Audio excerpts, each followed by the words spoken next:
say, it just came up on my computer that you were.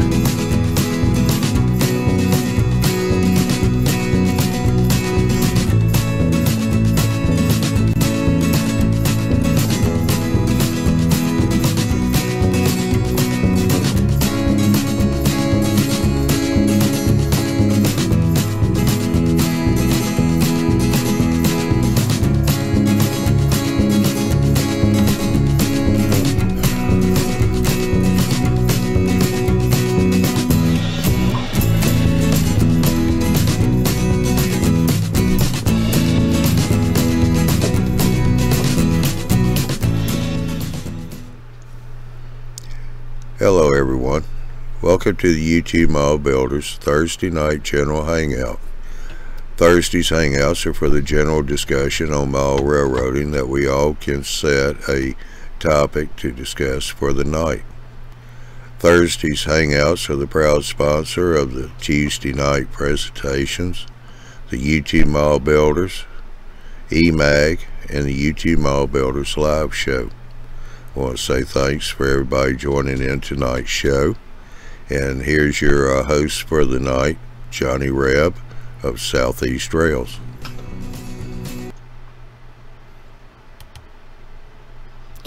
Well, hello everybody. Hope everyone's doing well.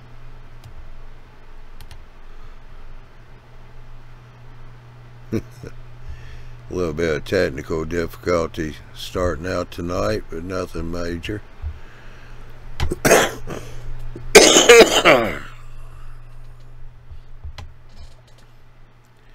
Let's see, we got a few people over here in the chat already. We got Ron in Australia, Dave's Hobbies, Ari, how you doing? And John just come in.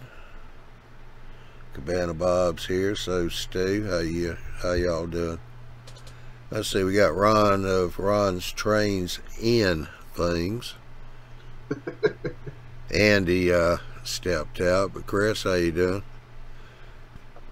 Hey Johnny, how are you?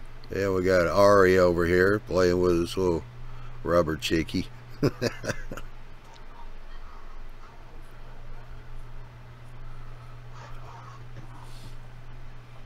It's my new model railroad. I'm modeling an abandoned railroad. Post-apocalyptic too. There'll be a zombie along any minute. Yeah. Or should I say a walker? And all the radioactivity's made the ducks grow giant? Is that what the thing is? Yes. I feel sorry for the duck. Yeah. Ron, Troy Yes, sir. Simpson says, hey Ron, can you give me your email so I could get a copy of those car loads and container templates? Yeah, it's in the description of that video, but it's just ronstrangingthings@gmail.com. Just like my channel. Except gmail.com. Yeah, yeah. And I'll be glad to share those. I've had several people that have asked for those. I've shared them with this week. Alrighty.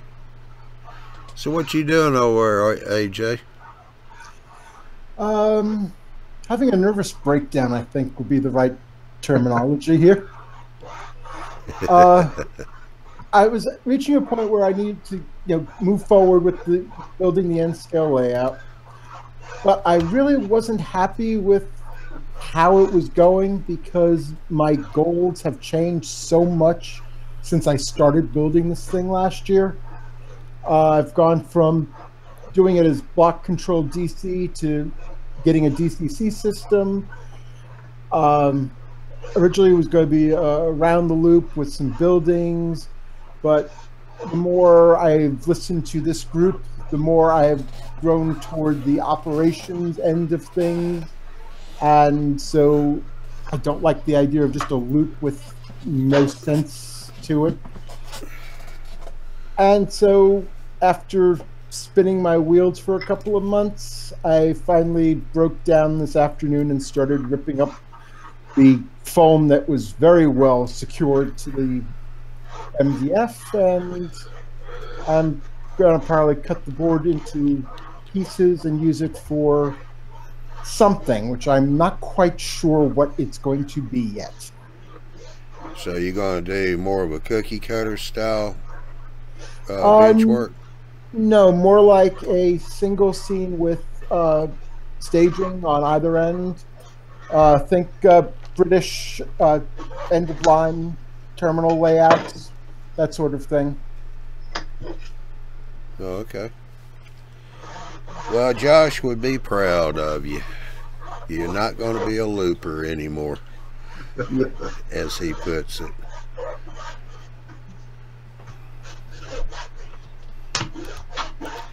You may get cousin status with Josh after all.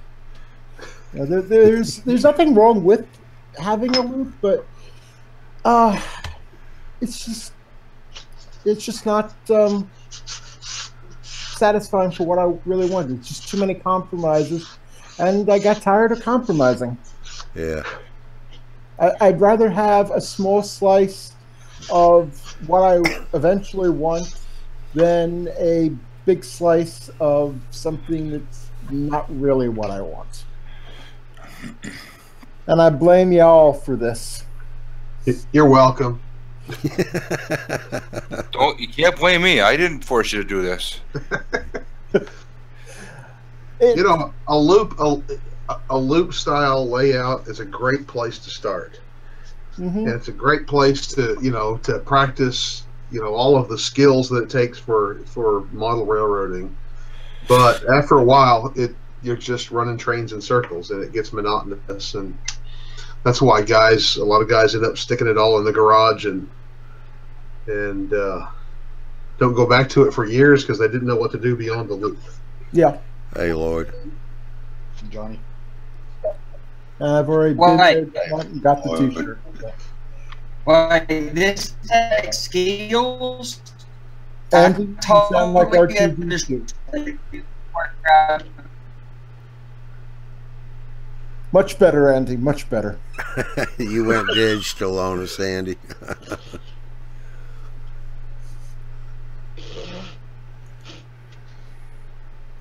Good thing we're G-rated, or else that image would have had to have been banned.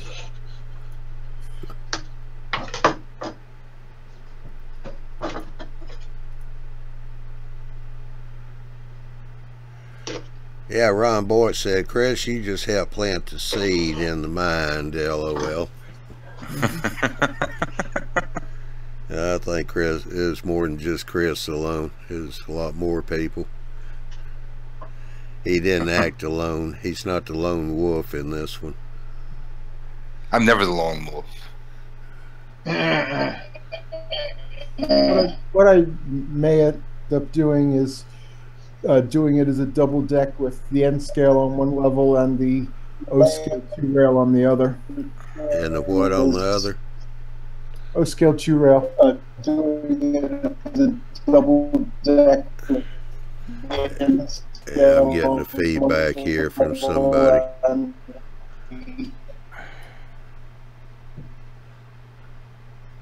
Yeah. Please stand by. We are experiencing technical difficulties. Yeah, I've gotten a little lax here in my settings. I didn't realize it, but OBS had dropped the stream key.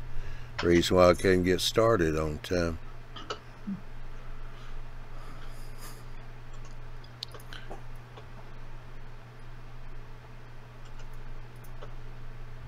Hey Andy, it's probably all that styrofoam that's giving feedback.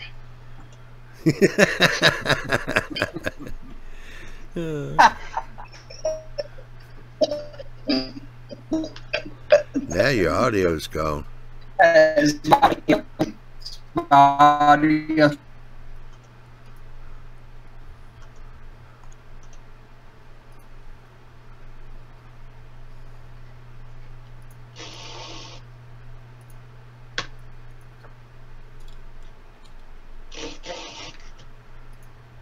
Better not be one of those nights. If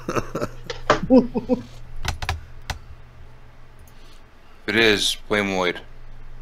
Blame me. Yep. Oh, we all sound good. It's Andy. Yeah, but we blame on Andy all the time.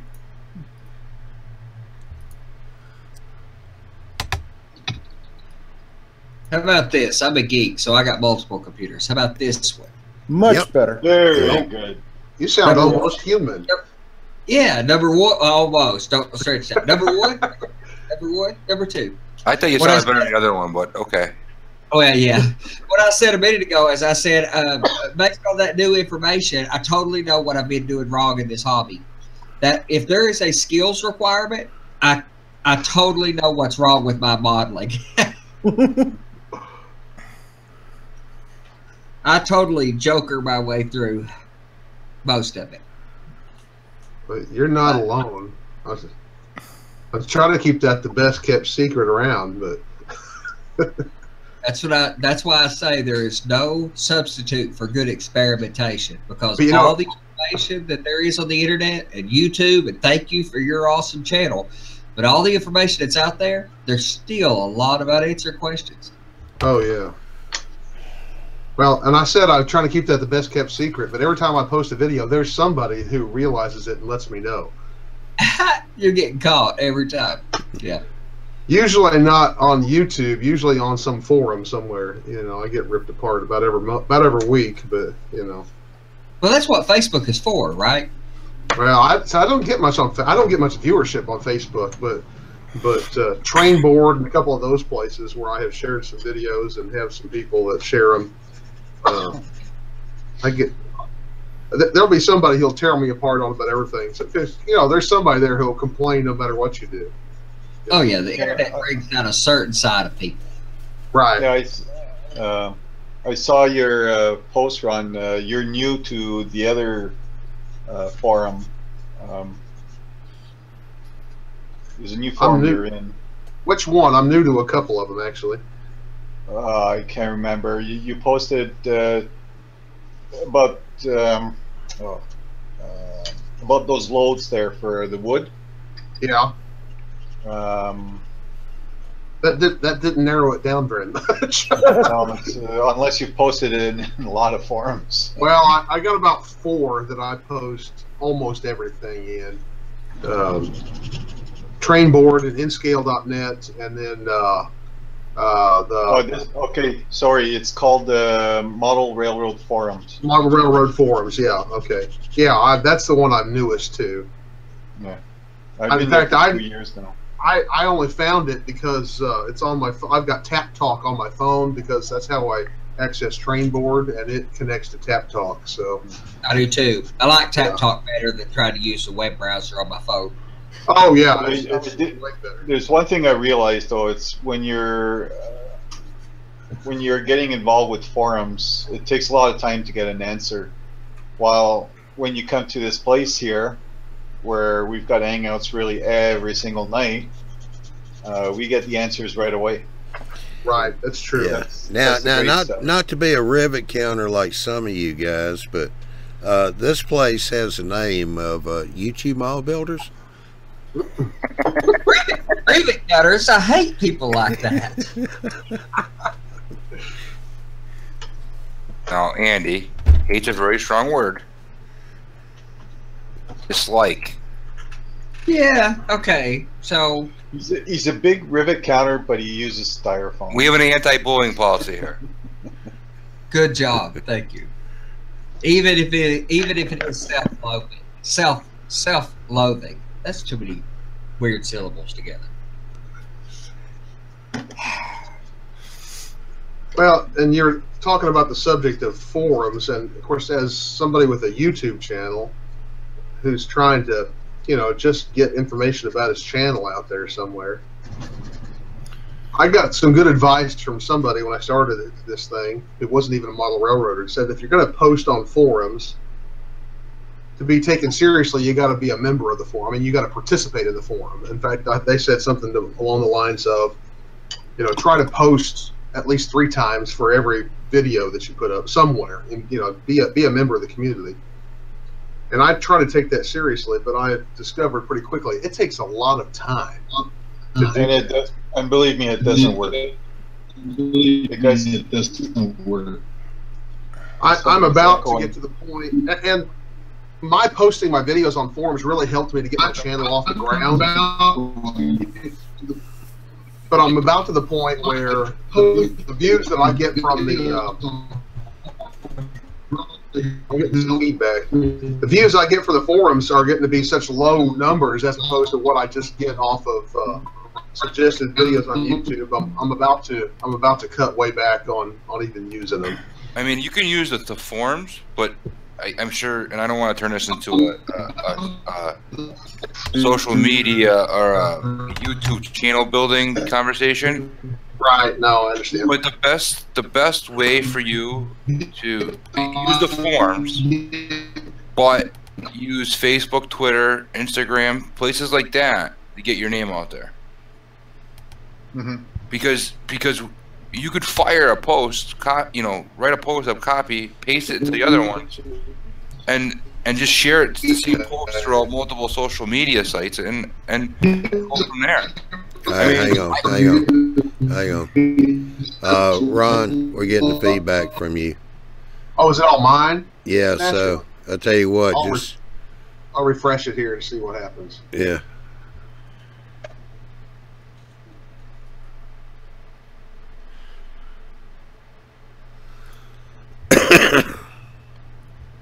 All right. Yeah, we'll give that a shot, see what happens. So it's not Andy taking the full blame tonight. Oh no, it's catching. But I mean, it's okay to, as I was saying, it's okay to post on those forums, but I wouldn't try to spend days and nights trying to gain traffic through them. Where I would do it through more Facebook, Twitter, places like that. Yeah, I totally agree. I know a guy that has a very big YouTube channel, and we're in the O-Gauge community, and on the one O-Gauge forum, he posts when he has a new video up. Right. And he sometimes posts, but he's not an everyday he's not every day on the forum. Right. Right. You know what I mean? And so I just some constructive criticism from my side of things, I guess. But it depends. So, like MRH's forum, that seems to be, I thought forum more than any other, that one seems to be incredibly forgiving. Yeah. And very quite serious modelers. And as long as you're not trolling on there or being the negative Nancy on MRH's, it seems to be pretty good. But you get on some of the others, and I love like RailServe and some of those. Those are fine. There's good information there, some of the best information. But people get into a trolling attitude real quickly, and I think a lot of that has to do, here's my instinct, the age of the forum and how long people have been there.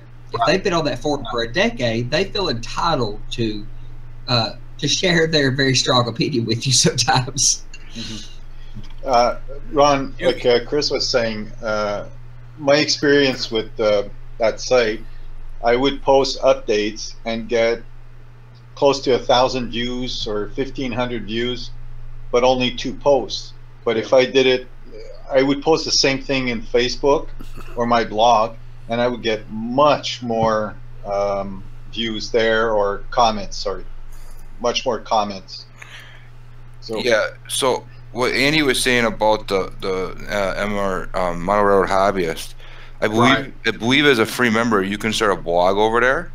And I'm not saying for you to write a blog post about like 4 pages long or 2,000 words. Right. But use the blog to share your YouTube channel, and people should be able to see that at MMRH, and then that'll gain you traffic. Right. Well, all of these have a different personality. MRH has a distinct personality about their forum.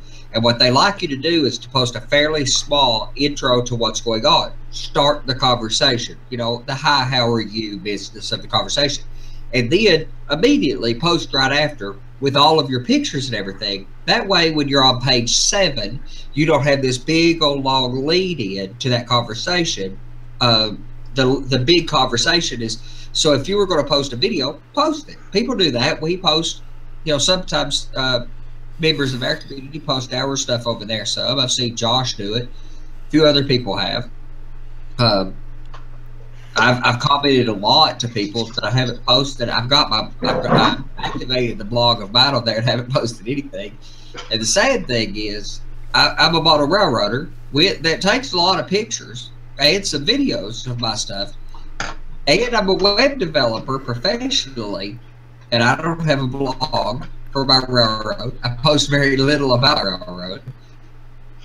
This is my one outlet for my blog. All right, well, I'm going to take it, Indy. You can refresh while I'm talking. Ari has got on here. Does anyone have an estimate of how many people in North America are in the hobby? Well, I don't know. I guess it's a couple of trillion, million, zillion, dillion, you know, that could be on there. I have no idea. I don't think anybody really has any idea. No. It's not something you can really guesstimate because I'm hearing feedback. All I know is the hobby ain't straight dying. I can tell you that much. Yeah, because you have people who are, like I was for many years, a lone wolf modeler who doesn't interact just with other groups and stuff, and just gets the magazines now and then. And then you have the people who are got a finger in every pie, so to speak. I would guess somewhere in the neighborhood of 150,000 would as actual model railroaders versus people who have toy trains. And armchair modelers. Yes, and armchair modelers. When you got collective builders, and I like to say you have model railroad. Actually, this is not my saying, so I would be lying. This is, I think, Jim Lincoln's saying. He says you have model railroaders, and that's a big, wide group, and it's everybody. And you have railway or railroad modelers. And a railroad modeler is a model railroader, but a model railroader is not necessarily a railroad modeler.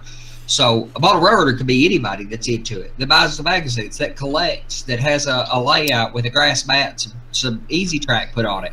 But a railroad modeler is, because of putting those terms opposite, you are implying the replication of something in miniature. And that says something about what you're trying to attain. Yeah, Ari said enough to keep making products. Indeed. Sure, they wouldn't be making products if they weren't making money. Yeah. Yeah, Stu was wondering how many modelers have lost all that they had in Texas. Yeah.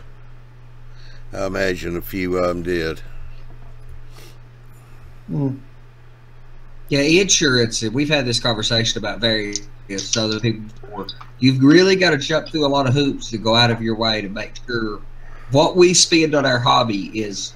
I mean, all hobbies are expensive. If you ride Harley Davidsons, that's an expensive hobby. If you fly RC planes, it's an expensive hobby.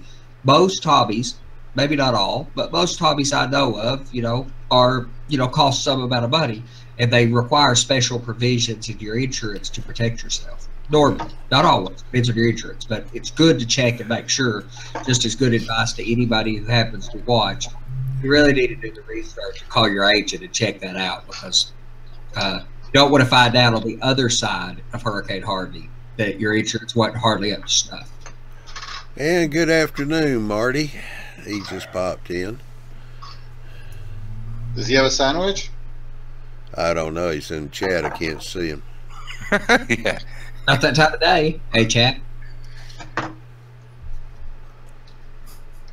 I'm sure he has a sandwich lid. I'm 99.9% positive. We'll try to guess what he's having. Kangaroo?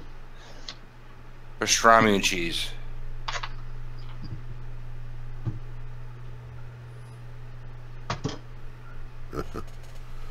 Yeah. Kangaroo and Swiss. Poor kangaroo. So check out my bridge. That is, I'm working on the rails across. I've got the ties, and I've already got them ballasted and weathered and tie plates and everything, and they're on a real close spacing because this has bridge rail track too. all of that is 2 pieces, and I've even got some cross. I got some cross bracing in there and stuff, but this is just 2 micro engineering loose girders, so $2. Some scrap styrofoam, and some ties, and a bit of work, and some. I mean, and it models after a prototype. You know what? You would think you were a fine scale modeler. I'll make one eventually. I'll make one eventually. All right, it looks good. It looks good. Show you guys what I was after. I know we spent an hour or so talking about that. I've talked about it a lot with you fellas. That's what we're good for, is a little advice. But I'll show you what I'm trying to. I tried to recreate that. Oh, and, yeah. I mean, what I've got's not perfect. I haven't actually went there in person and measured it and all that. I'm going to. I'm going to go, and this is my first shot at it. I will probably redo it again, like my bridge abutments, as we've talked about. I did my bridge abutments. I'll probably do them over again. But, boy, styrofoam, Lloyd, hear that? Styrofoam is an infinitely easy method for building some of this stuff. I don't believe you. That's all right. Teach their own. We'll wait till Ralph shows up. Well, all right. So you got that one on your side. Let me find me one for my side, and we'll go quarter to quarter. I'll be the judge and the jury. I make the like argument. A kangaroo court to me if you're going to be judge and jury. Sure, it is.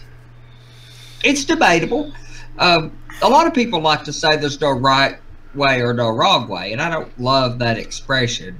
What I would say is there are some wrong ways to do stuff. There's no question there's some wrong ways to do, but there's just a lot of right ways. I can show you a few. Yeah. Andrew Gilmore just popped in, and evidently he's back in the hospital because he said the nurse here in the hospital wants to know if Andy ever takes a breath. That's just you, Andrew, that wants to know that. For some reason, you're so curious about my breathing, but that's all right. Sorry to hear you're back to the hospital, brother. Even if you do give me a hard time, I still miss you being around. So, yeah, feel better. That's an order. Yeah, Marty says, no, it's a miracle. Andy can talk underwater.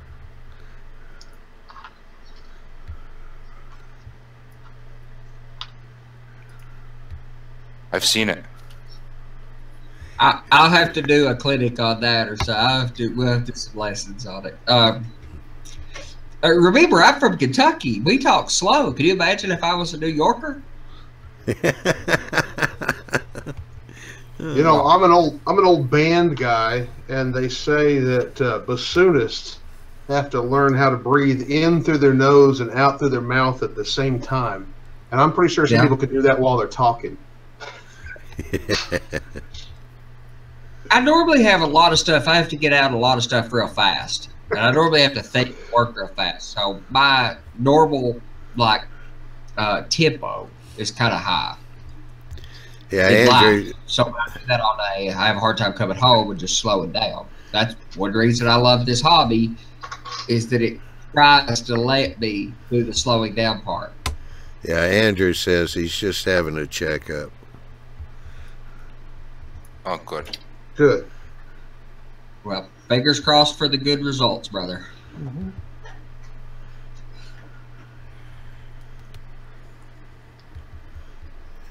Yeah, Ralph said now even Ron is picking on Andy. Oh, everybody picks on me, but I make it easy for people. I open the door. I invite you because, you know, I'm strong-willed. It's not going to hurt my feelings. Stu, I'm not even going to mention that because we don't want to find out. All right, I got to chat open. Let's see what this. Stu was asking, can Andy carry on 2 conversations at the same time? Well, yeah, of course. I'm a computer guy. I'm multitasking by sleep. Oh, Can't help it. wow, it's getting really thick around here. The real trick is 3 conversations at once. Speaking and doing American Sign Language, 2 different conversations, 1 with each hand.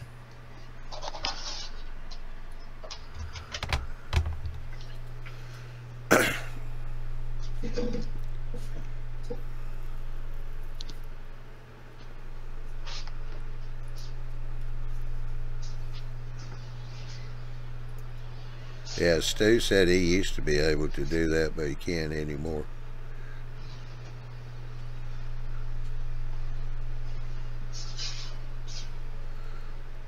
Now that he's retired, I guess his wife won't allow it in the house.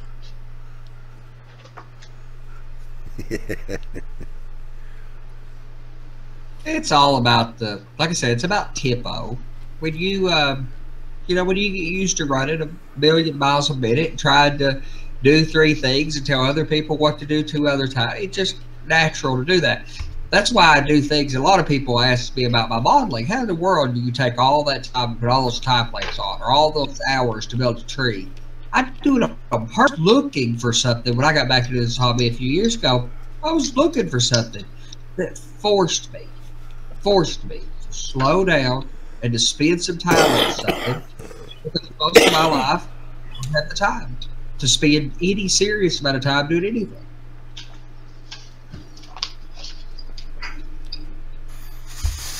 Alrighty, a little piece of gossip that I've been trying to announce during the shows and have not been able to here lately. But for those that know Dude, they used to run the video shows here for YTMB. About a month and a half ago, he had a little party. Turns out it was his engagement party, so now he's engaged.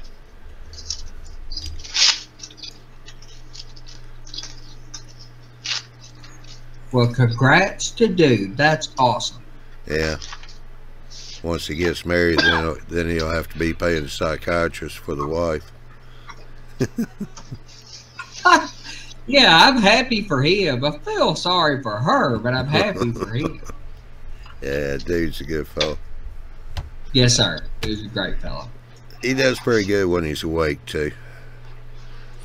Oh, really? Okay, I was pretty sure about it the other way, but...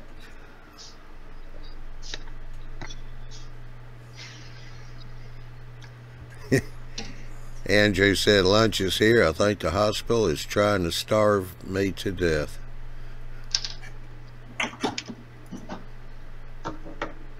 No, it's just budget cuts. Yeah. I don't think you want to eat too good in the hospital when 2 pieces of bread probably cost you $60. Yeah, really.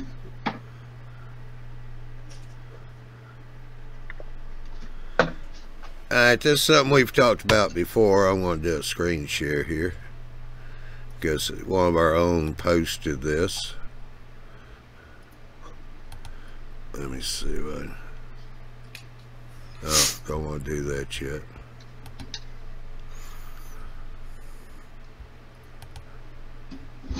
Get over here to it.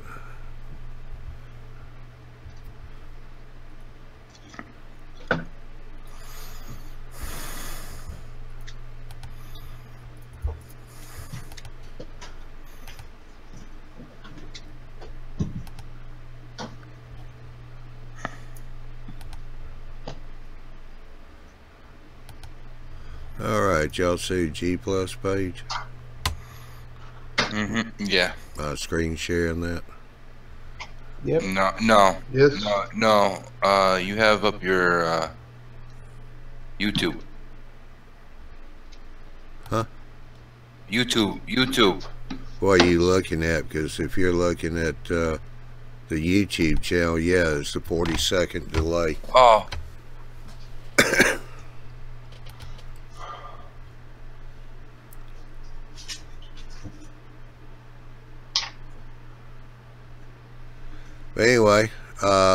here in the center, Ken Pryor has posted he's using a Pico ST244 right-hand curve turnout.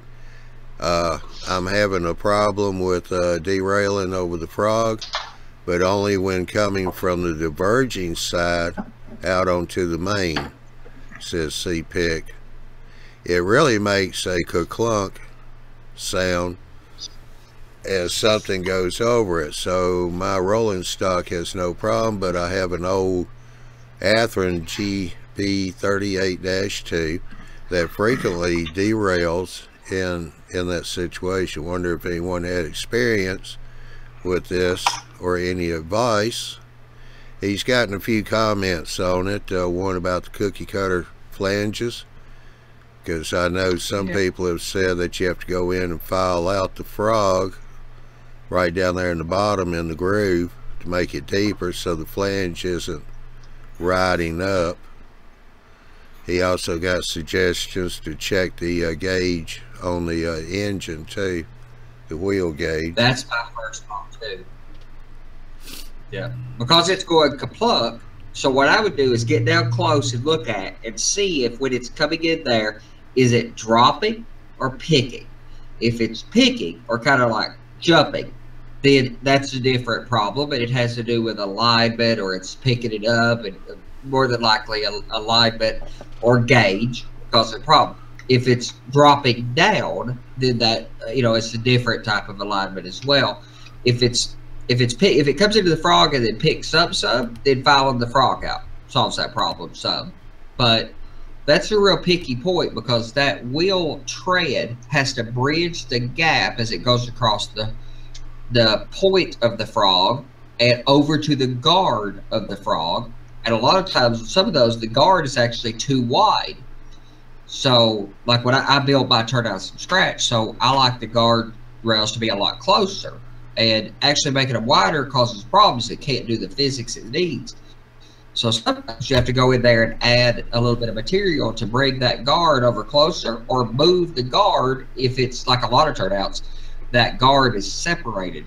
If it's made in one piece, then you got a different problem, but you can push that guard over or shift that guard over. It's about whether it's picking up or picking it, which means grabbing it and jumping, or if it's dropping down. And I'll pay attention to that post, so if you'll look at those and comment, I'll try to reply back to your comments on it too. Yeah, let's see, Ron put in here, check the frog, not sitting high, they tend to flex a little when nailed down.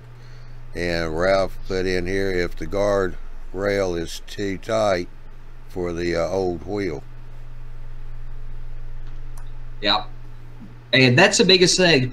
People don't like to glue their turnouts down when they glue their track down. I totally understand that, and people don't ballast under the points. I understand that too. I just don't like the look, so I do it.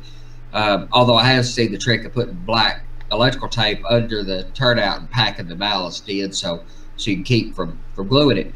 But a turnout, because of all those pieces of rail that are bent into position, it puts a natural they're sprung. They have a spring action that's happening because all those rails. So they tend to do that, buckle up in the center. If you don't spike where putting a single nail in the center or a single set of spikes on the outside rails to make sure that turnout's down flat. What I do is just take a big flat metal ruler, put that thing on there, and make sure it stays nice and tight and true all the way across. Yeah, you're stressing the turnouts, what you're doing when you're bending the rail. Yeah, I was looking for the right term for calling that. They just can't see it pop up. Anyway, thought I'd bring that one up for Ken, see if get some new insight on that for him. Go on the comments. All right, I got a question. All right. Sorry, go for it. No, go ahead. Carry on. No, I was just going to say one of the comments you got was the gap could be too big, and you need to put like a 10,000th piece of styrene down in there against the guardrail to help close it up. That's what yeah, that was one of the things I was saying, and Ralph was saying they are, often they're too tight for the pizza cutter wheels. And I agree. You got to look at that. I'll tell you, one of the best things you can do on your railroad, and like Joe Fugate has a series of books out right now, ebooks on Make It Run Like a Dream. One on track work, one on rolling stock locomotives, something like that. They're great. They're not all out, I don't think yet, but I pre-ordered them way back a long time ago. They're just really good. But he talks about, and that's what he did for a living, was quality assurance and standards. You know, using the same brand of track work. I don't know that that's totally required, but if you don't have a lot of experience solving the geometric or geometry problems and physics problems that just buy all Atlas or all Shinohara or all microengineering does reduce the number of variables. So I would agree with that. But metal wheel sets and proper weight there's reasons why the NMRA stresses those and standardize those, and I can't tell you how critical. If your layout doesn't run very well, that's the quickest way to end up with a layout that you won't touch for a year, and then you'll end up out of the hobby. It happens all the time. Yeah, Marty says the problem is metric track with a Imperial loco. Doggone imperialists. Yeah. Teasing on us, but all right. I got a question, and for the Q&A too. I got to make guard rails for the inside for the bridge. You know, guard rails going across the bridge.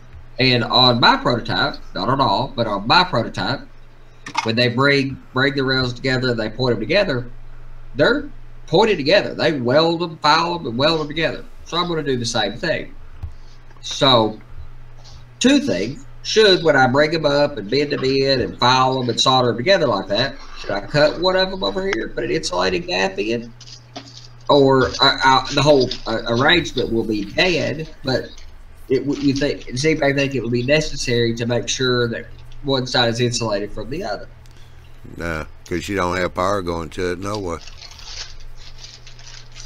Well, and another way I could solve this problem, since I'm going battery power, is I could just kill the tracks adjacent, but then that messes with my detection system for whatever you. So the thought is, what's the chance of a locomotive bridging the gap of both of those?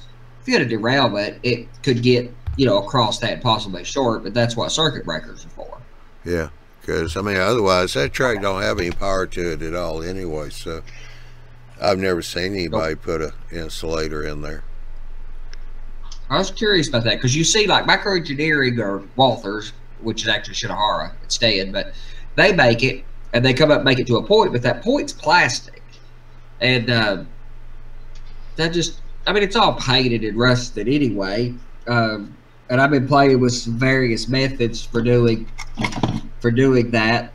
So that paint will actually, reduce the insulation effect as well. But I've been experimenting with rail. This rail is blackened with a chemical blackening etchant. So even the surface of the rail, which is facing you guys right now, is black, but it's electrically conductive. So I can do sidings that see very little activity without having to have a shiny surface. That's always your advice, Ralph. Don't overthink it. Yeah. That's like telling me to not talk while I breathe. Well, here's an idea. Mass produce your pointed ends for your guardrails. That way it's a little segment. And I put a air gap between that and the rest of the guardrails. That way the only place where it could actually short is right at the tip.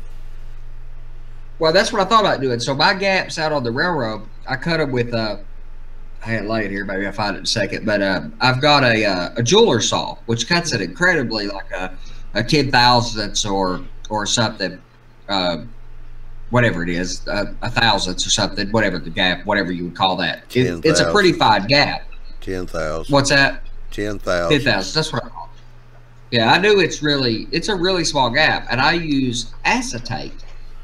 I don't put that in most of the windows. I use that real glass, but I use acetate to fill that gap.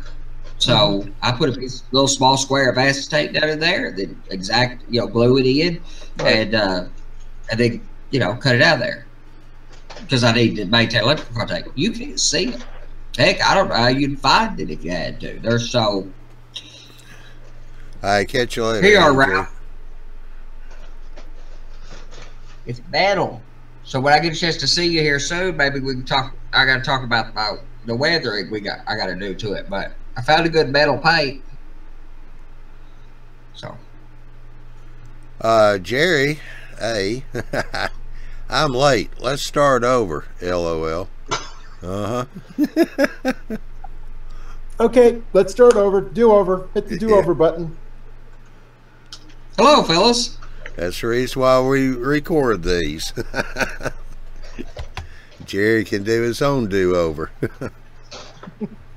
Bridge entrails that are about 1.5 inches long and leave the gap. Okay. I'm not against doing that as long as I don't have to use their ties. I just rip it off the ties or whatever. Ralph, who makes those? You get those from the people who make the turnout components? If so, I'll dig them up. We'll look at them online. Anyway, the rails are important to allow me to make this bridge as a single assembly. Just gluing the pads, because I've got my shoes are not the standard shoes like I use on all the other bridges. They're not the shoes like this bridge has the micro-engineering shoes on it. But that's not what appeared to be on this bridge. It looked like a big steel block. So Chris, our resident structural engineer, civil engineer, whatever, I don't know what to call him in polite companies. So, but whatever, civil engineer. We can't say that here. Okay. I just want to note that I am an engineer in 1-to-1 scale and modeling scales. Perfect. So I just used a big, a sheet of doggone thick, like 60 thou styrene. I mean, it's like, well, I mean, it's thick. And made shoes, and they look as close to the prototype as possible. I think I'm going to have to shim it up just a touch, so I think I'm going to have to use like a 20 thou under it. So should I make it the same size and file it to size when I paint it so it just makes a little bit thicker shoe? Or should it be slightly larger and put bolts or something through it, to the outside edges of it? What do you think it look? Well, the shoes, I don't know. The shoes typically get welded to the girder, and then there's a plate underneath the shoe. Good. Okay. Because I need that. So no matter if we talked about if the bridge has to expand or contract, right? Right. So sometimes they fix the one side of the girder and they let the other side do the expansion contraction. Even if that, even if the shoe, as they call it in railroading, which is we call it in highway bearing, if that shoe has to rock back and forth to allow that expansion and contraction, it's welded to the girder, but it's allowed to pivot on the plate. So there's the plate underneath of it. The plate underneath of it is bolted to your pier.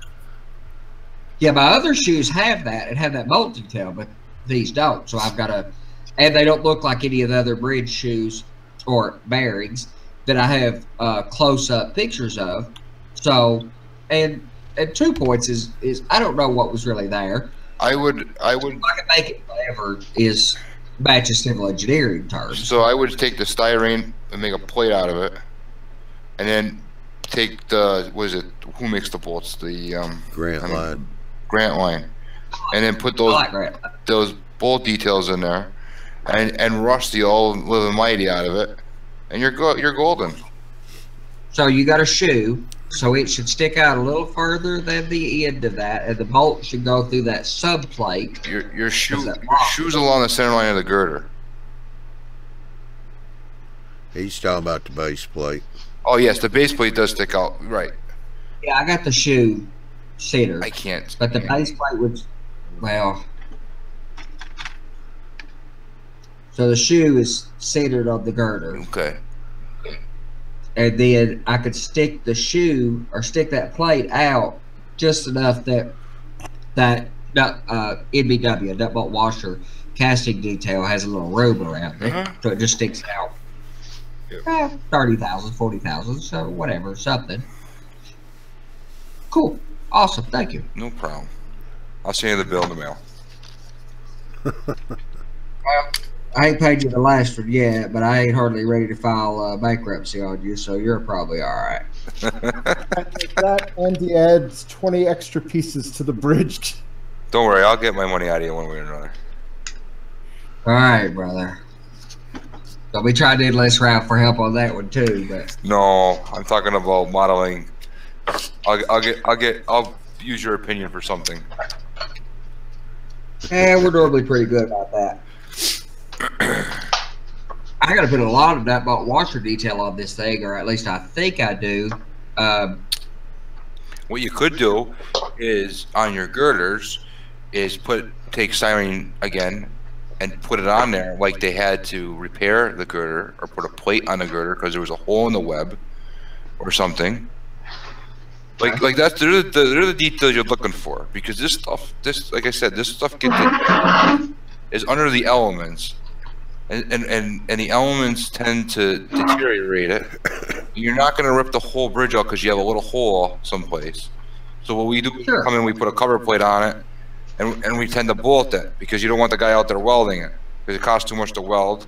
Number one, and with steel specifically, it gets tired over time. So if you weld it, it becomes a bad detail. So we bolt it. So you can add those little details in it before you paint it, or paint it and then add the detail in, so that you get that little fine detail in there. Yeah, that's a good one. I've got some resin coal hoppers because they got banged around awful and sides bust out of it. But I got some 2-bays, I think, Cedo or whatever prototype, and they're Finero Cabalango kits, so resin kits, and they have the patch plates with the rivet detail or the bolt, I guess they're bolt detail, or I think whatever, around them on the side of it. So those are going to be some awesome kits. And I thought about doing some patch work on some other kits, but that sheet patch needs to be incredibly thin. So I was thinking about going back to my acetate, essentially, like I use for the insulator, because it's, incredibly thin. Yeah. I mean, you could probably use rivets for the area that you're modeling. I say bolting because that's what we do now, but maybe back then they would have riveted it. Yeah. Chris, this is for you. Oh boy. Marty said, just remember, scale engineering advice should be charged at 1/87th the cost of the full size. Negative. It's more money because of the fine detail involved. Oh, that's what I was laughing about. That was so funny a minute ago when he said, consulting fees at, scale consulting fees. That's good. Skill. So I get like 25 cents is what you're telling me. And Jerry Ashley says that he's at N-scale, so he'd get off cheaper. Of course, at 1/60th. And then Martin says, those Z-scale guys are cleaning up. Right. So what I'll do is I'll give you a coupon for 50% off, but I'll mark up the price. I know how that works. I've seen that. Remember, I'm in business. I even know how to do that.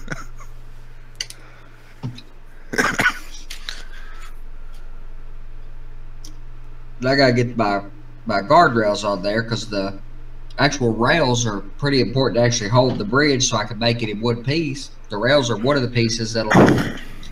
I'm gonna glue it to the styrofoam. Found a good way to glue styrofoam to plastic. Styrene to styrofoam. Huh. I mean, most things eat styrofoam, or just don't adhere. I mean, what does it eat styrofoam that would do anything to styrofoam? It can't be like plastics adhesives, styrene adhesives, MEK or any of those, or 10X7 or whatever. They're not glues. They're welded. They melt it. Yeah, they melt the plastic. So CA, not all CAs. Some CAs melt styrofoam, at least a little bit. Well, they do have CA. They do have CAs for styrofoam. I used to use it on my airplanes. Okay. Huh. But I haven't tested the. Well, I've got various kinds, but this extreme power stuff is easy to come by, and it's acceleratable. Or you can hit it with kicker. I really like the Gorilla Glue brand CA and the Loctite brand CAs. That they're easy to cheap, whatever, but you can't kick them. You can't use an accelerator against them, or at least none of the accelerators I've tried work. Hey, Ralph boy, what's up, buddy? Not much. I just couldn't stand being out in the chat. I couldn't figure out why you were even out there in the first place. I know, like you're out in the cold, brother. Andy, that weird bridge bearing, could it be an elastometric, an early elastometric bridge bearing? Elastometric.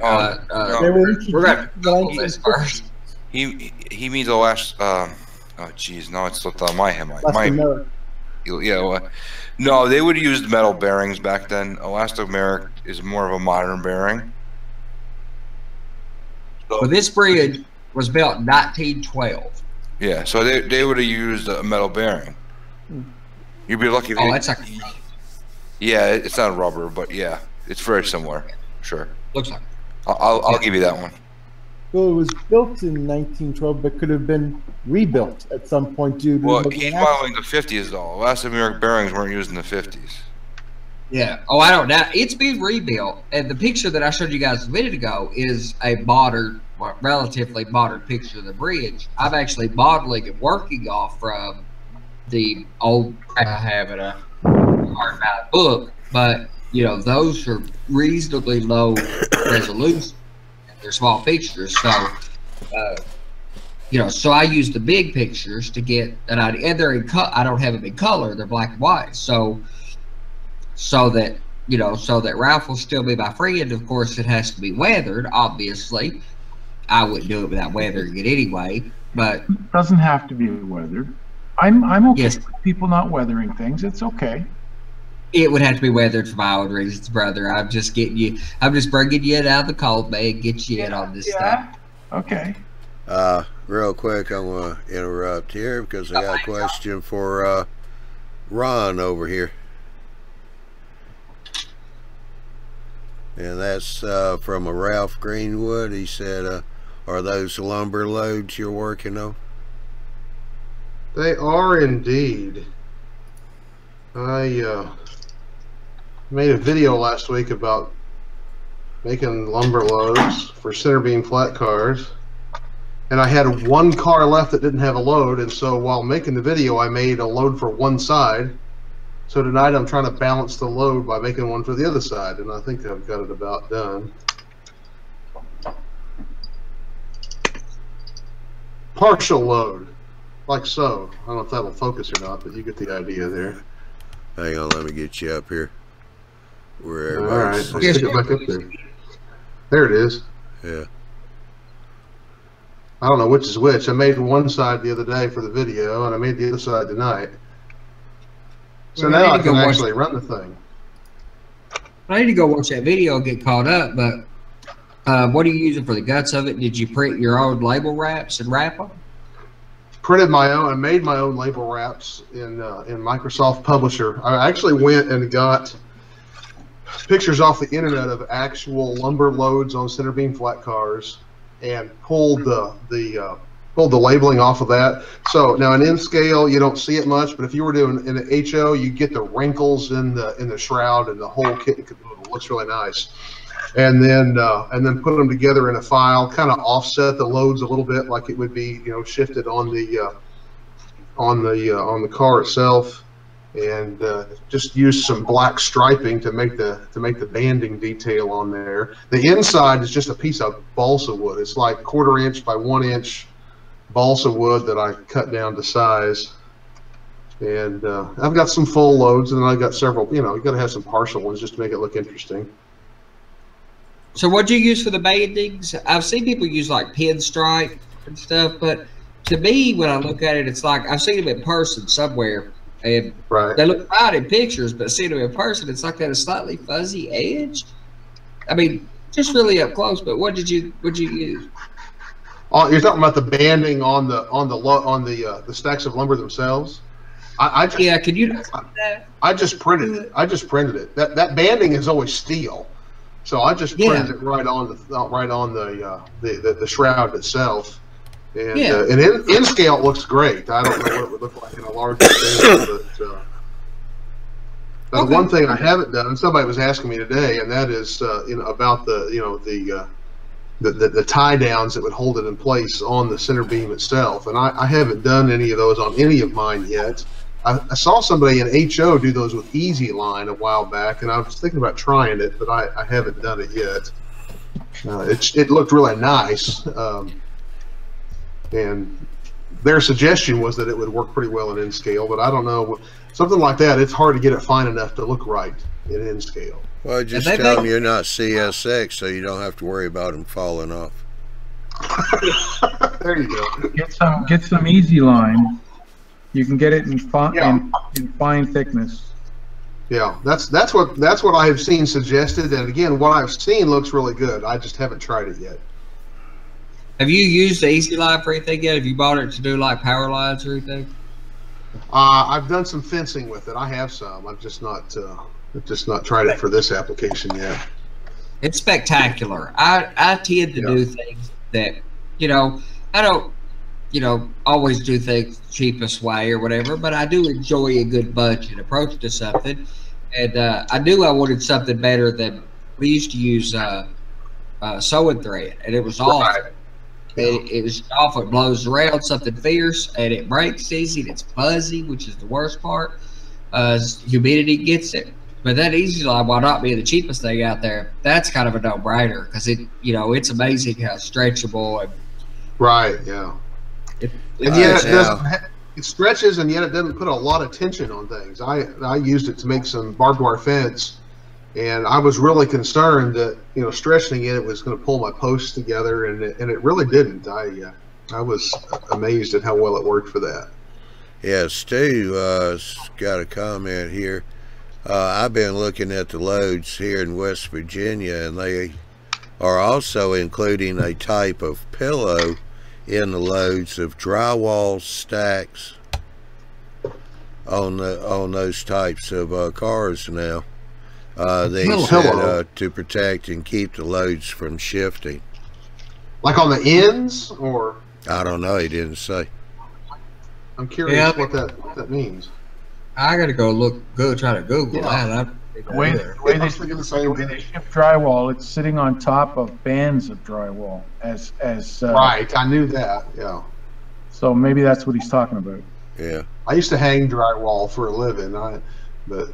Yeah. Yeah, it's probably a cheap way of separating the different bundles so they get a forklift up under it real easy without damaging the wood. He said ends in between the stacks also. Ends in between the stacks. On the ends and between the stacks. Because that way when you're doing that, the forklifts can get their forks under it without damaging the wood. It makes sense. I just hadn't seen that. I've seen a lot of tractor trailer trucks, they do that. So that way a forklift can be able to pick up a stack without hurting the lumber. Yeah, between the stacks, they use spacers in between them. Yeah. There's a cool center beam. I haven't seen anybody ever put pipe on a center beam. Kind of neat looking contraption. Well, it works. Yeah, I like. I mean, you don't want everything you have to be unique or weird or whatever. That's different. But you need enough unique. You need interest. And if everything, my railroad's a lot of culture, so variety. But when you think about it, Andy, using a center beam versus a flat car, You could probably get more pipe on the center beam than you can in a flat car. And you can stack it higher.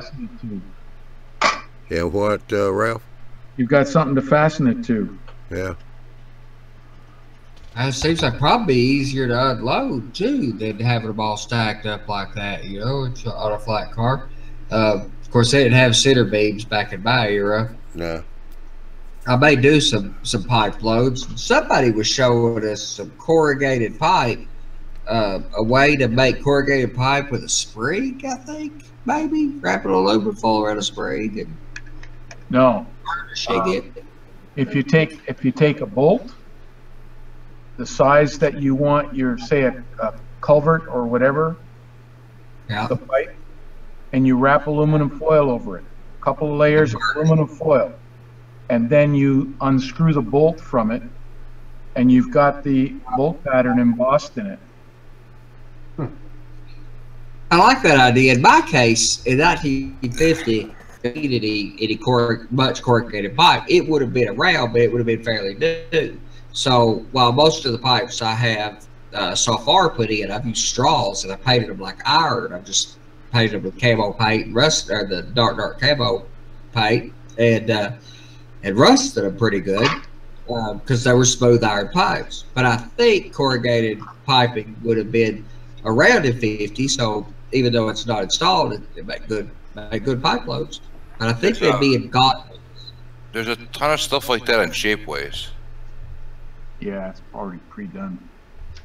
I mean, I'm not against plastic for a lot of purposes. It's just fine. But I tend to favor, wood for wood, metal for metal, whatever. Like I did the roof of, a couple houses done with metal roofing. God, the camera makes that look all patchy or whatever. But this is weathered with Pan pastels. Go ahead, say it. No, it's not. It's done with 8 powders, but I put glue down and then I didn't. I used the brush mixed with a dilute of Mod Podge and used the 8 powders in it. It's Franklin, South Manchester, Fine Scale Miniatures. What's his name? Celios, George Celios. I was going blank for a second. George Celios, it's his technique. And I want to give it a go. It's not a bad technique if you want a very significantly weathered roof.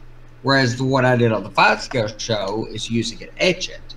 So, and if I can give anybody a recommendation, don't use the etchant. Stay away from it. It's a big health hazard, and you'll probably lose about 25% of what you're trying to do because it has to be precise. The timing has to be perfect. Otherwise, but that's the fun part about it. And it's I will say, outside. And the results are yeah, you need to do it in the spray booth or outside. And I will say, I do it outdoors. Yeah. That's the best way. And on the Fine Scale show, when I showed my technique of doing that, I showed George Celios' technique on that other roof. I did some of that on here in light, did some light spots of that technique. I did not show the etchant because of it being risky to work with, but I've etched circuit boards. I've done electrical work. I'm an electrical engineer by classical training. So I'm not afraid of etch it, but you have to treat it with a lot of respect. Very significant respect. When you're doing circuit boards, you're not timing it so that you only get it so thin. You're taking the circuit board completely off, down to the fiber board. You're not doing that with that. That's right. And when you etch these, if you do etch it with these, go watch Luke Towan. He did some etchant weathering, I believe. Maybe Kip Patterson has as well too. It keeps etching for a little bit afterwards. When you put it in water to stop the process, it's not a cold stop.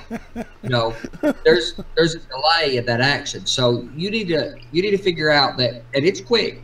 If it takes 15 seconds to get the effect you want, so they're perfect right as you put it in the water, it's still going to go further. You need to do more like 10, because even putting it in the water, it will have a ramp off of that effect. And so when I take mine out, which I'm not looking for mine to be awfully weathered, because I also use George Celios' technique to get some diversity, variety, and to kind of get some of the edges. And I held them with tweezers and done just the bottoms of them and used it to damage some of them and blah, blah, blah. But you can buy some of this stuff from Builders of the Scale, chop it up, throw a little in the edge shit, and figure your timing out, but you're going to lose some material. All right, we got the Redneck Railroader. How you doing? Does anyone else see a Tweety bird in the upper right box, which can be a different location for all of us? No. Or should I quit drinking now? Yes. Just kidding, but Quit really drinking. won't. What is that? LOL. Yeah, of course, Marty down in Australia says, quit drinking, send the remainder to me. And then Ralph comes up going, I thought I saw a putty cat. Yeah. I did. Oh, that's good stuff. There you go. Boxcar. But Have you named him? The chick? No, he doesn't have a name. that's actually AJ. Porcelain. That's, yeah. Feathered.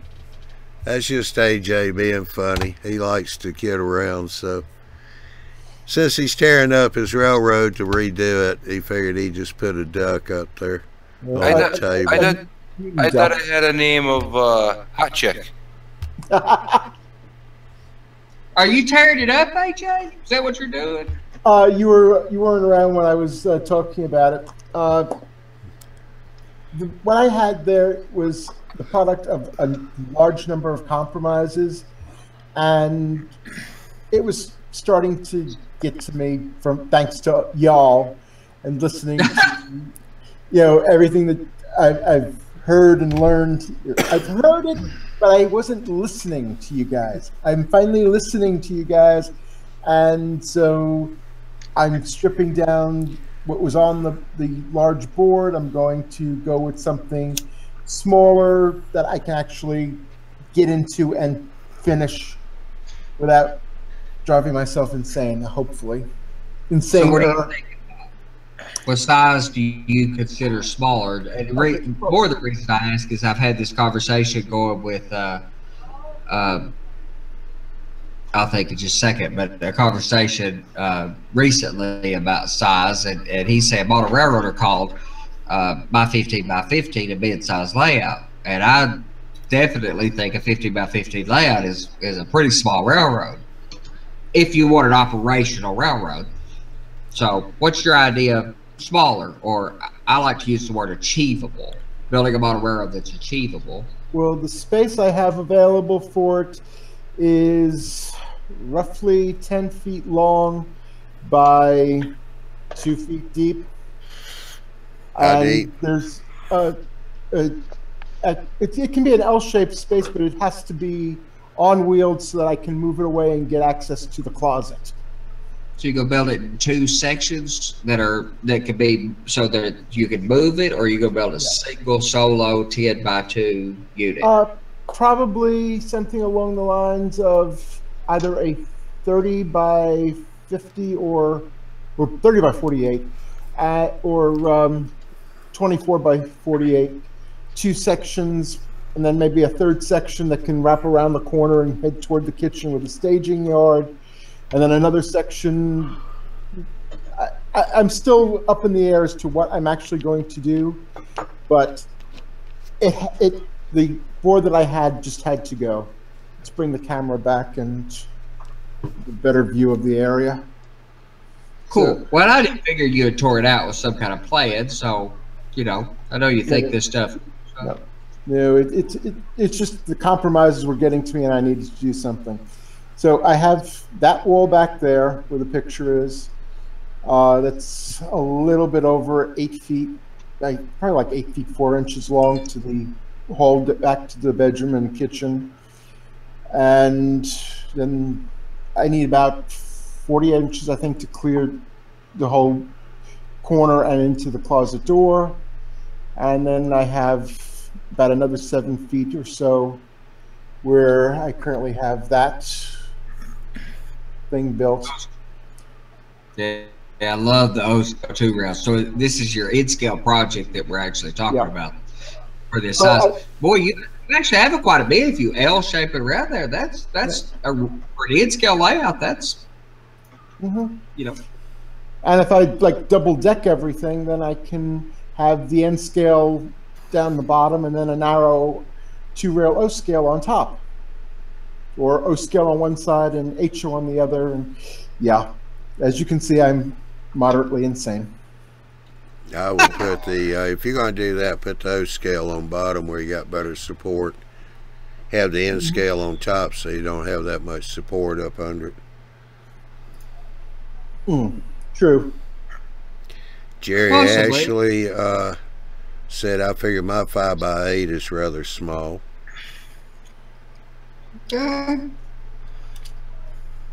mean, you could do a lot in a small space. I mean, small is hard to say. I mean, I guess you'd have to be able to throw the word micro in so that the thing like the Professor Kleisler, does a lot of these, significantly small micro layouts. I mean, these guys build, they operate, but they, do actionable items on a layout with a single turnout in a shoebox or something. So it's amazing what and these Eagle Nukes, they're quite popular. They're effectively a shelf board that let you actually do some enjoyable operations.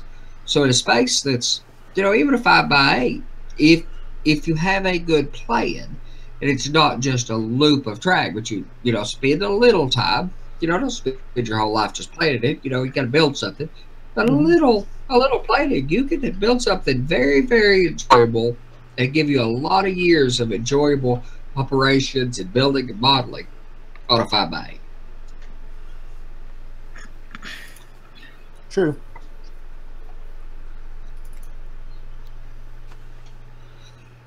And the professor is another one I have to thank for,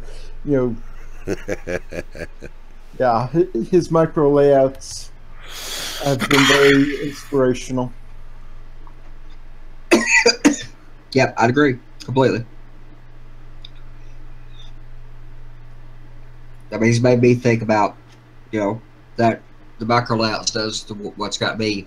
I'm not going to do it anytime soon because I'm busy with this project, but at some point when I'm far enough along that I can truly operate, enjoy this layout, this idea of doing something in narrow gauge, that because I have, like I've said, I'm narrow gauge curious. So I really want to do something with some narrow gauge stuff, and I, I'm not going to tear my layout to do it. I don't need to dedicate another room to it. I just need a small layout, so so I can play with some narrow gauge and do some really, really old, 19 teens modeling in a larger scale like O scale. So I can do a little, to begin with, maybe a 1x4 module, and then build another little 1x4 module. My goal is to have like a 12-foot by 1 foot thing and a few modules that I can just put 2 tripods, one on each side, and a way to, a telescoping pole or something so that they're supporting it. Portable. Another rubber band modeler. No, I mean, I'm going to design a permanent layout, not permanent, it's not a permanent layout, but a portable layout in such a way as that it can be set on tripods when I take it out, or some, foldable, leggable kind of situation.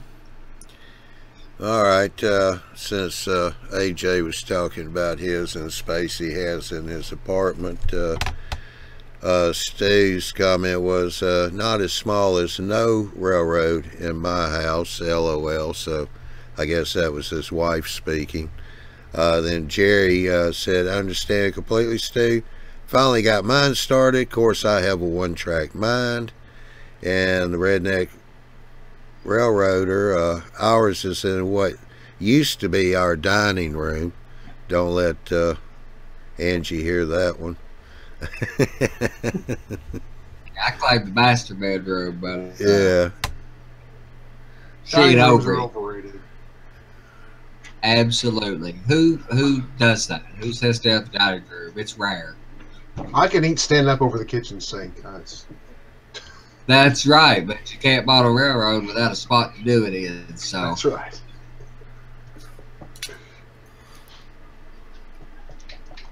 Don't tell my wife I said that, by the way. Yeah, of course, Redneck Railroader said good thing.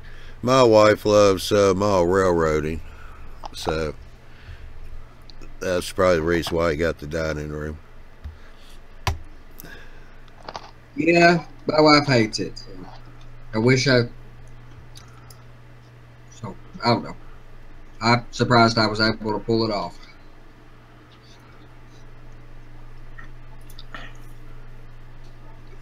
Well, you can't say no all the time. Well, she wants something too. You know, just bought her new couch. They delivered it today. So leather couch with recliners on both sides, electric. Like, how lazy do you got to be that you can't pull the rod? You got to push it. Can't lift my own feet. I hope she doesn't watch these shows, Andy, afterwards. Because you're in trouble. Nah, we're safe. Or I'm safe.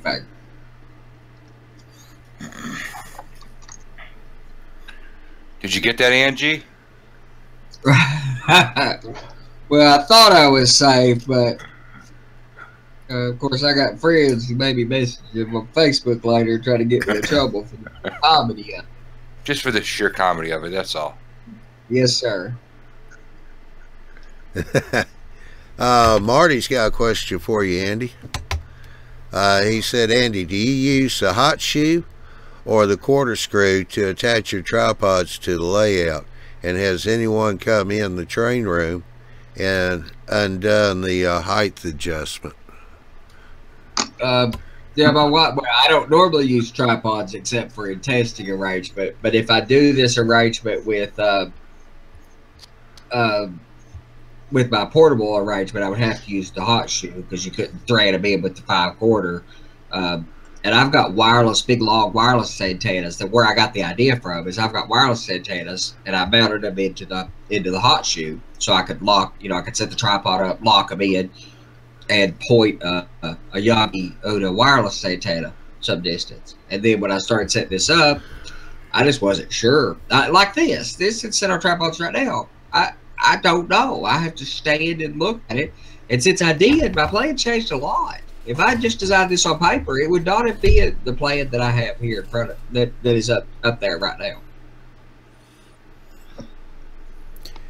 Marty should have seen you over a year ago when you first started around the wall the boxes and everything. Yeah, Rubbermaid containers. I bought quite a few Rubbermaid containers to do it. But I'll tell you, it's some kind of commitment to put a layout literally at eye level. I mean, my track work is about right there. Not everywhere because it changes elevation, but at the key areas, it's literally eye level. So that's a serious commitment. You put your track down here, that's a safe bet. Everybody's done that, but you know what the effect is. But whether you're going to like it, when you're, when the top of a locomotive is at the end of your nose, that's tough to decide whether you're going to like that. So I had to test that for a little while. And how do you know unless you run trains like that? So I got it up and running like that. Run trains in a circle and, got a feel for it. And I'm a big believer in, like me and Ron were talking about, there's no substitute for good, real experimentation. You can think it through, you can watch, you can do all kinds of stuff. But really doing it as a trial, not much substitute for that. Get your hands dirty, so to speak. Yeah, and I think that. Go ahead. Sorry. No, go ahead. Sorry, brother. Last point is, I think a lot of people find reasons not to, whatever the case. In our case, to bring about, to be just model railroading specific about that, find reasons not to build a railroad. Oh, I've got to do all this stuff. Oh, I don't like the benchwork part. All the blah blah blah blah blah. A sheet of styrofoam and a utility knife and set it up on some tripods. You could be modeling with next to no, effort or commitment, and you can get doing it right away. And well, I'm all for it. I put the brackets up. You should do it right. Make sure it's structurally sound, etc. But get going. Don't have that as an excuse for why not to do it. Oh, I'm not looking forward to the bench work. And 5 years later, just set it up on, throw your piece of styrofoam, set it up on something, start carving, start building it, and you can always put brackets up. And an 8-foot module mine weighs 25 pounds. So, you know, start carving, build the thing. When you decide exactly what you want to do, where you want to mount it at, you know, and if you have to slide it under the bed for a while, so be it. At least you're modeling, and then put the mounts up and pick it up, throw it up on there when you get there. Yeah, Marty's wanted to ask. Yeah, somebody's feeding back on me.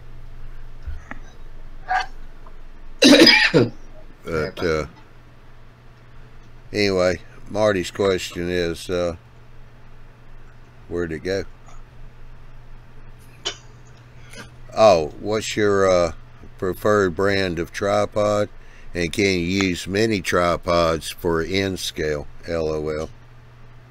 Let's go find this little bitty tripod I got for that I use with my phone. I got about a 4-inch tall tripod, so I wouldn't do much for layouts, but yeah, you can use about anything. I mean, my argument about this is that we build layouts, and people talk about building layouts so much that have to be so structure strong. Well, you know, people say, but I can climb on my layout.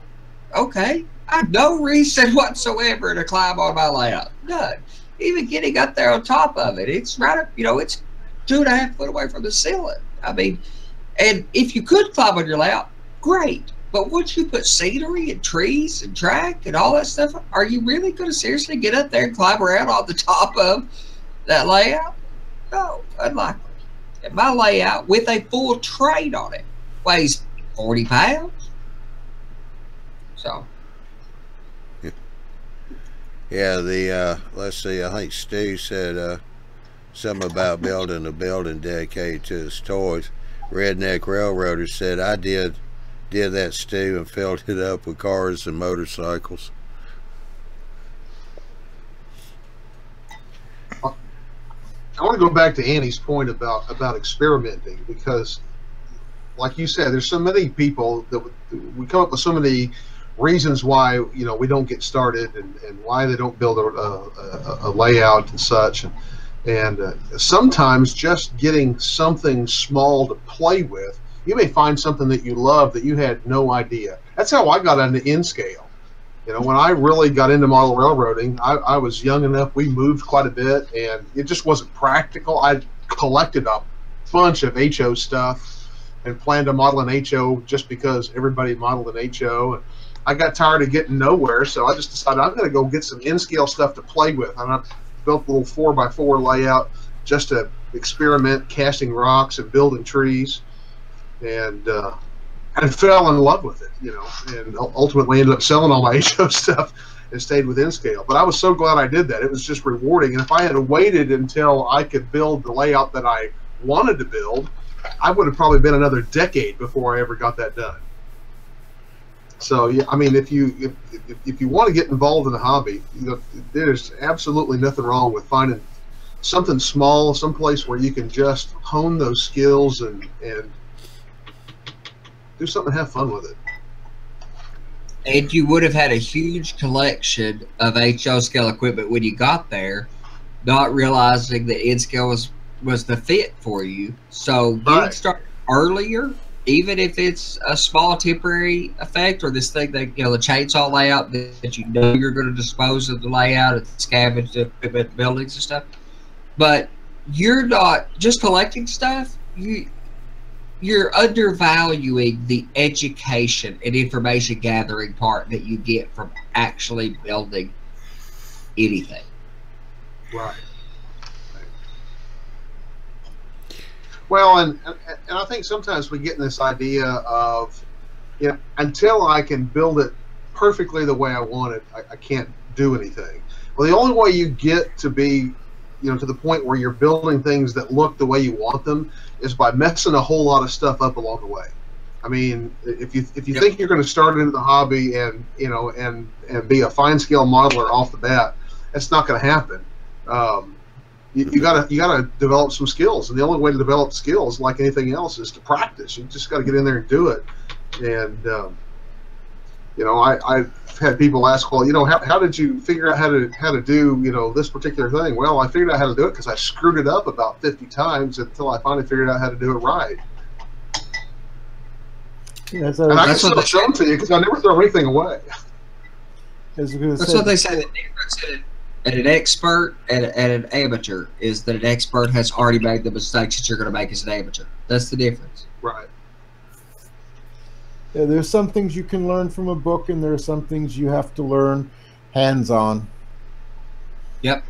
And I don't want to take anything away from books. I mean, I read a lot of books. I read a lot of magazines. You know, I read. I read. You know, and I read everything I get my hands on. But the reading only does any good whatsoever if you take it and try to apply it somewhere. Exactly. Well, I mean, go read about one thing. Go read about how to build a mountain.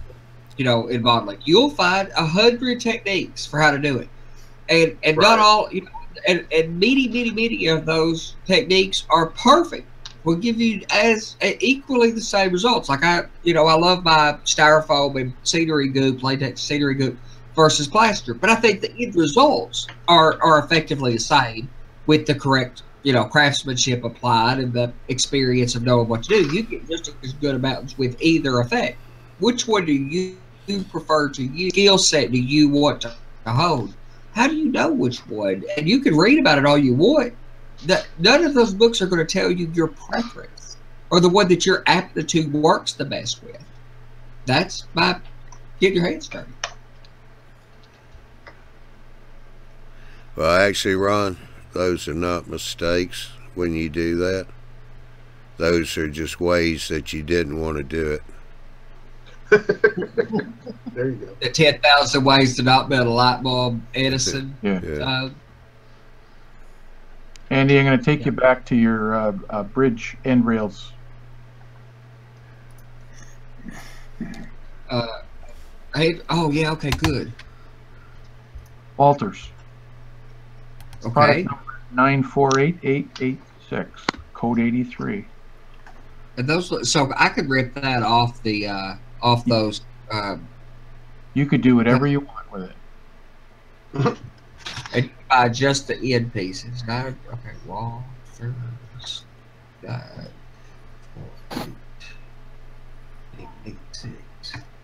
Cool. Yeah, those look good. That solves any question about that. I wonder if they make them in 70. Because your guardrail should be one size, or your guardrail should be a lighter gauge than your primary rail. Shouldn't it? No. No, I don't think so. No. I thought they were always lighter. They won't get what they do, because if you have a derailment, they'll jump it if it's smaller. I have to look at that. I read, or I was, so here's the reading, and part of this, I was reading a couple people's techniques for how to build the thing, and none of them I absolutely love the entirety of their technique. But everybody was like, you know, if you use day 3, you want to use 70, or, you know, some people say use, but somebody over at MR used end-scale track. And it just I could bit the ends in and filed them, leaving it on the ties, and then rip the ties off. So they had a already pre-built pozoidal kind of arrangement of metal that you could just set in place. But it's not wide enough. I had no problem building the track work or filing the ends and all that stuff. I was just concerned about the electrical part. And I thought I was sure about the Code 70 business, and now you've got me thinking. So I'm going to have to dig a little to find out what I should do.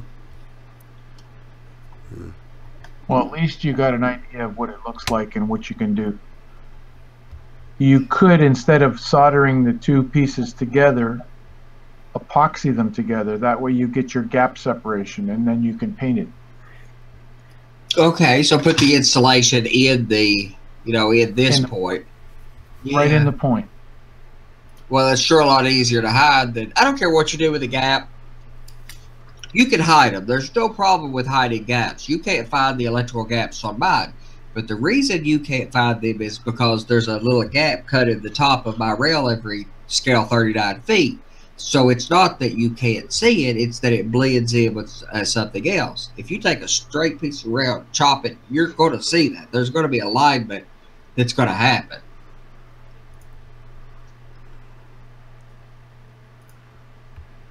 Now, you say that's what they do down there. I've never seen it brought to a point like that before. I know up here, they stagger the ends, so they're like that. Oh, huh. I hadn't seen it done that way. I've seen them just do this, you know, and not, you know, lay the point off part. But I'm used to it being brought to a point. I'm not sure why. You know, it seems like that point would be more of a problem for dragging equipment, but they're just leaving it open.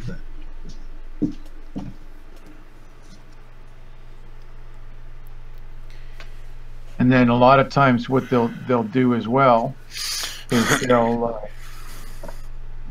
cut the web out of the rail, so you still have the bottom flange and you still have the top flange, and bend the top down to the bottom so it doesn't catch on anything. Oh, I have seen that done. When I've seen them when they did it like this, they weren't offset, but just like this, and I didn't know they were cutting the web out.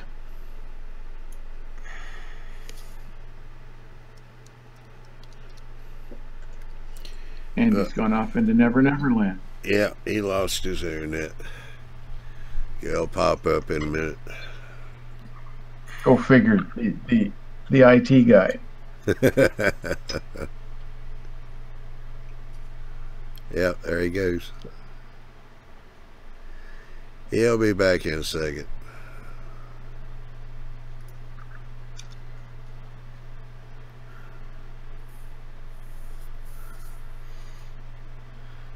But I think I'm gonna wind this one up anyway. We'll see if we kind of give him another second or two to come back.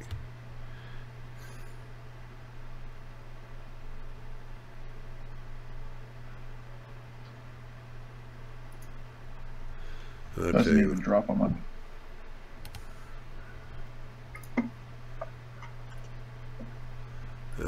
Well, let's see here.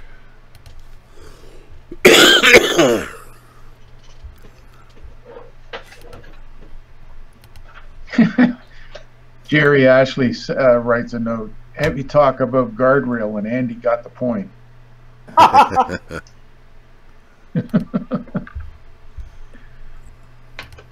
Cast iron tips that bolt on.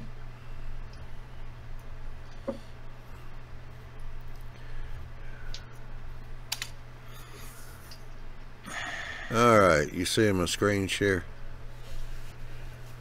Yep. Let's see, yeah, okay.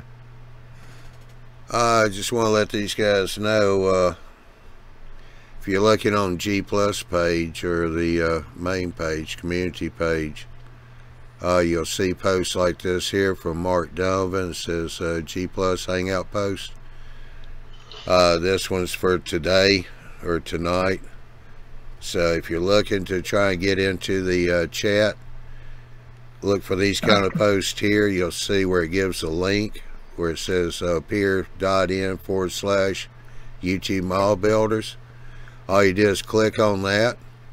If it's the first time you've done that, it will ask you to load a piece of software on your machine. That's so that the live chat will work. It only takes a few seconds. It doesn't take long at all. So go ahead, click on it, say yes, and let it load up. That'll bring you in. Now, if you are camera shy, just turn your camera off. Yeah, leave your microphone on. You can talk, no problem. But you'll see him. This is one from Mark. He used his logo. One right under his is mine. I posted last night, so people will know, where the link is if they want to come in. So if you're looking for links, that's what they look like. Let's see if we got another one in here.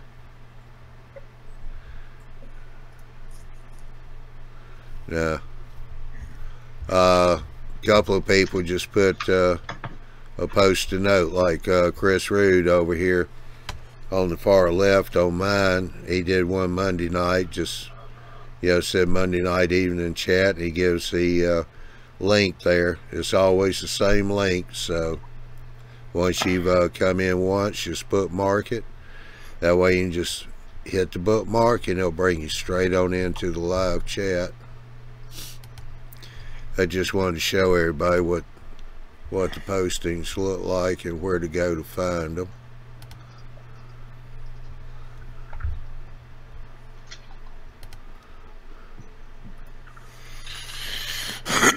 So let me get over here, trying to do a little transitioning.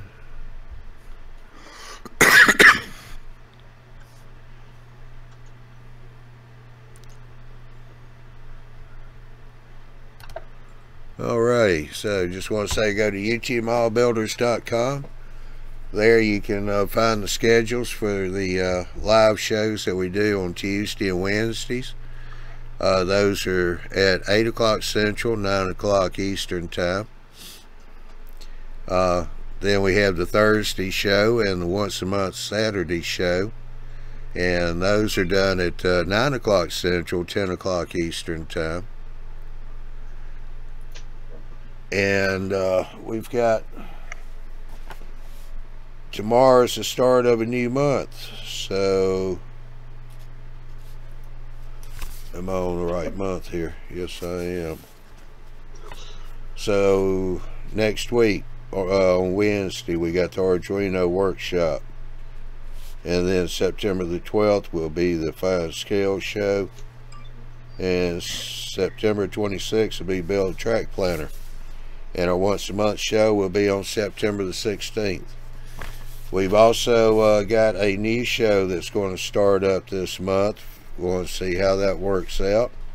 One of our new members came up with the idea, wanted to do it, so we will have a new one on a Wednesday. That'll be September the 13th, the day after the Fine Scale show, and that's going to be called Into the Locomotive Shop. That's with Joe Desmond. He was on a live show a few months back. Sounds like he's going to have a pretty good show there. But the first one will be on September 13th. So you want to be able to check those out too. Also be sure and click on the eMag. JD and his team do a good job on that. Got one coming out this month, sometime around the middle of the month. That'll be put out, so be sure to sign up for the eMag notification, email notification for the eMag. And so when it comes out, you'll be notified and can download it and read it. I want to say thank you to everybody for coming in tonight.